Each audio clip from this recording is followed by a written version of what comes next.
Vosa, milí ľudia, moje meno je Berserk a dneska si tu ideme povedať 5 najlepších hororov zo Španielska podľa IMDb a Rotten Tomatoes. Takže vypadám unavený, pretože som unavený, je pomaly, keď sa dívam na hodiny, 10 minút pred polnocou. A ja som včera, keď som zaspal, dostal námed na toto video, takže dnes som ho išiel dať dokopy.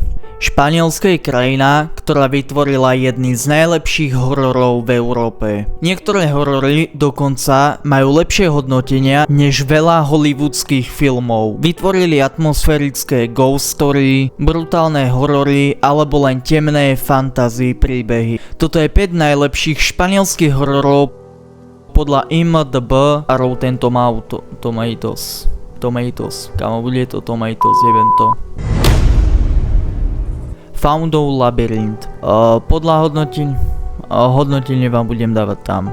Film sa odohráva počas španielskej vojny v roku 1914. Hlavnou postavou je dievča menom Ofelia, ktorej sa presťahuje so svojou matkou k brutálnemu vojenskému kapitánovi. Jedného dňa však objaví starý kamenný labyrint a v ňom záhadnú bytosť, Fauna. Ten jej tvrdí, že Ofelia je v skutočnosti princezná z podzemného sveta a musí splniť 3 nebezpečné úlohy, aby sa mohla vrátiť domov. Film je kombináciou temnej rozprávky, vojnového filmu a hororu a dodnes patrí medzi najlepšie hodnotené španielské filmy vôbec. Siročinec. Na druhom mieste sa umiestnil Siročinec. Tento horor som osobne aj videl a mám ho rozobraný aj na kanáli, takže vám hodím do komentárov link a taktiež hore do kariet. Takže o čom to je? Laura sa vracia do starého siročincu, kde sama vyrastala. Chce ho znovu otvoriť ako domov pre deti s postihnutím. Jej adoptovaný syn Simon však začne tvrdiť, že si našiel nových kamarátov, ktorí nik iný nevidí. That's creepy. Keď Simon náhle zmizne, Laura začne pátrať po pravde o minulosti siročinca. Film je známy svojou silnou atmosférou a psychologickým napätím. A veľa fanúšikov ho považuje za jeden z najlepších ghost hororov.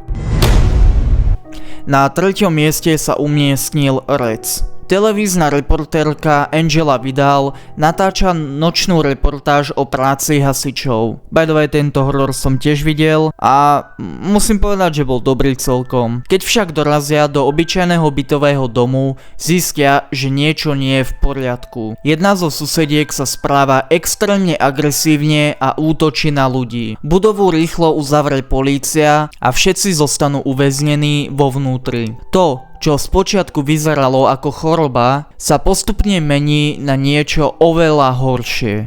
Film je považovaný za jeden z najlepších found footage hororov všetkých čias. Na 4. mieste sa umiestnil horor s názvom Diablová chrbtica. Príbeh sa odohráva počas španielskej občianskej vojny v odľahlom siročinci. Čo formajú s tými siročincami a vojnami? Malý chlapec s menom Carlos prichádza do školy, kde sa čoskoro dozvie legendu o duchu chlapca menom Santi. Postupne zistí, že duch možno nie je len legenda a že v siročinci sa skrývajú omnoho temnejšie tajomstvá. Film je známy svojou gotickou atmosférou a silným príbehom, ktorý kombinuje horor a historickú drámu.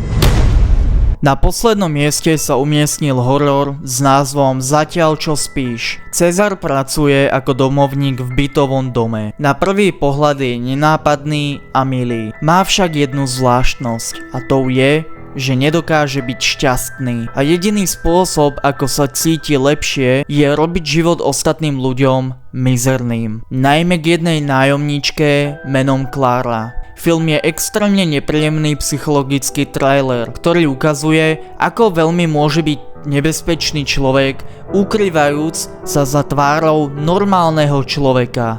Tak to bude z dnešného videa všetko. Španielské horory sú známe hlavne tým, že sa nespoliehajú len na lacné jumpscary. Namiesto toho stavajú na atmosfére, silných príbehoch a psychológii. A práve preto zaslúžene patria medzi tie najlepšie horory, ktoré vznikli mimo samotného Hollywoodu. Otázka je teda jednoduchá. Ktorý z týchto španielských hororov je podľa vás najlepší? Dajte mi vedieť dole v komentári.